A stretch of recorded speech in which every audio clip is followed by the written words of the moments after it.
नमस्कार दोस्तों, मैं doctor Ashok Kumar SPC government college Ajmer से आज आपके लिए एमएससी थर्ड सेम का 14 पेपर का केमिस्ट्री ऑफ लाइफ का ये टॉपिक जिसमें हम पढ़ेंगे metal ions and biological system, essential and trace metals, ये हम पढ़ेंगे आज।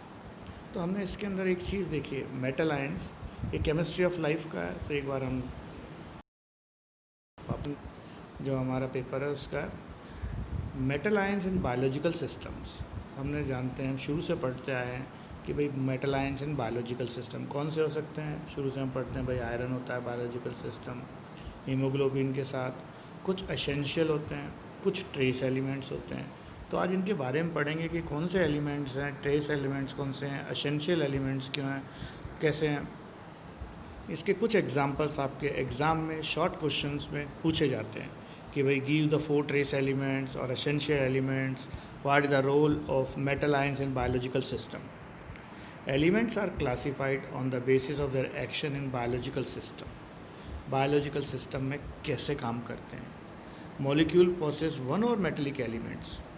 अब जो मॉलिक्यूल्स है वो एक या दो मेटल्स, वन और मोर मेटल एलिमेंट्स, उसे बोलते हैं मेटलो बायोमॉलिक्यूल। मेटल बायोमॉलिक्यूल, तो बायोमॉलिक्यूल में जब एक और मोर मेटल्स है, मेटलो बायोमॉलिक्यूल्स। ये जो मेटलो बायोमॉलिक्यूल्स है are natural products and usually complex coordinated complexes. Complex में इसका स्ट्रक्चर बड़ा कॉम्प्लेक्स होता है। अब एक्टिव साइट्स देखिए, एक्टिव साइट्स जब मेटल आयन मॉलिक्यूल के अंदर जाके अटैच होता है बायोमॉलिक्यूल के अंदर, और जैसे electron transfer, binding of exogenous molecule and catalysis. Catalysis में एक्सोजीनियस यानी आउटसाइड, मॉलिक्यूल के आउटसाइड पे एक्टिव साइट्स होंगे जहाँ ये मेटल्स अटैच होंगे और जो इनके रिस्पेक्टिव प्रोग्राम्स हैं उनको करेंगे। तो हम ये कह सकते हैं active sites of the biomolecules these electron transfer binding with exogenous और ये मेटलो बायोमॉलिक्यूल्स कौन कौन से हो सकते हैं। देखिए, इसके पहले हम क्लासिफिकेशन कर दें 3। ये एंजाइम्स हैं, transport and storage of proteins and non proteinaceous. अब एंजाइम्स लेते हैं हम। एंजाइम हाइड्रोलिसिस यानी तोड़ना, ऑक्सो रिडक्टर वेयर ऑक्सीडेशन और रिडक्शन टेक प्लेस, आइसोमरेज और सिंथेसिस, विटामिन को B12 और को एंजाइम विद कोबोल्ट, ये आइसोमरेज और सिंथेसिस एंजाइम्स में मिलेगा।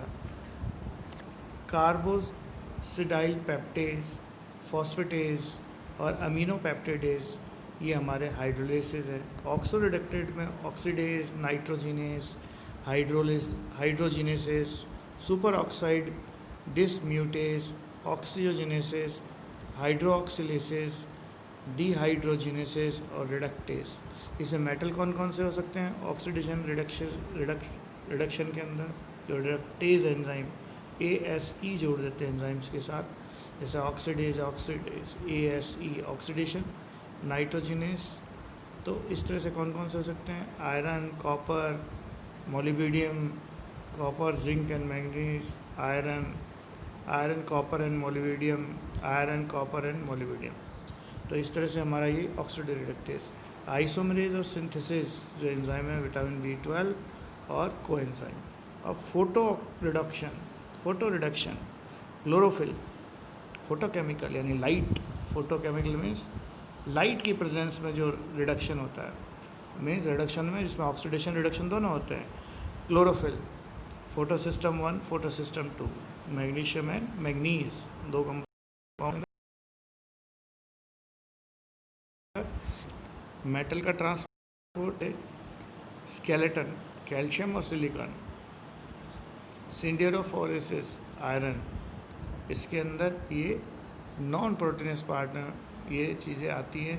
Photo reduction and metal transport structure relations. अब हमारा चलता है कि इसी के अंदर देखिए जो हमारा था ट्रांसपोर्ट एंड स्टोरेज प्रोटीन, इसके अंदर electron carriers cytochrome B, cytochrome जैसे हमने कई बार साइटोक्रोम बी वगैरह बायोलॉजी में हमने पढ़े हैं। आयरन सल्फर है, ब्लू कॉपर है। Metal storage and carrier structure, ferritin, transferrin, ceruloplasmin जिसमें कॉपर होता है। दूसरा हमारा बाइंडिंग मायोग्लोबिन, देखिए मायोग्लोबिन इसमें भी आयरन है। हीमोग्लोबिन, हीमोथ्रीन, हीमोसाइनिन कॉपर होता है। हीमोवेलिडीनियस इसके अंदर वेलिडियम होता है। इस तरह से ये हमने मेटलो बायोमोलिक्यूल्स पढ़ा। अब essential and trace elements, they are 30 elements that has been indispensable, absolutely necessary. Indispensable मतलब बहुत नेसेसरी है लाइफ, उनके बिना लाइफ हो ही नहीं सकती। The elements are required in relatively large quantity. अब ये बहुत भाई 31 एलिमेंट्स, इसमें तो कुछ एलिमेंट्स हैं ज़्यादातर, कुछ सके ज़्यादातर ही कहें हम इसको, mostly they are very essential to the life. Elements that are required in relative large quantity are called macronutrients. तो अब क्वेश्चन आया कि शॉर्ट में what is macronutrients. The element 31 elements are found as essential for the human life, out of which they are certain which are required in large quantity are called macronutrients. Now they are micronutrients. Macro just opposite is micro. The elements which are required in small quantity called micronutrient. Essential elements can be further divided into two groups. Essential bulk elements, essentially found in higher concentration. Trace element found in trace low concentration. Very low. कि जो essential elements are further divided into bulk elements and trace elements. जो trace अब हम classification essential elements का इस तरह से करेंगे। बल्क एलिमेंट जो बहुत ज़्यादा चाहिए होता है, देखिए इसमें कौन कौन सा, hydrogen, carbon, nitrogen, oxygen, phosphorus और सल्फर, ये बल्क में चाहिए। मिनरल्स जो sodium, potassium, magnesium, calcium, chlorine.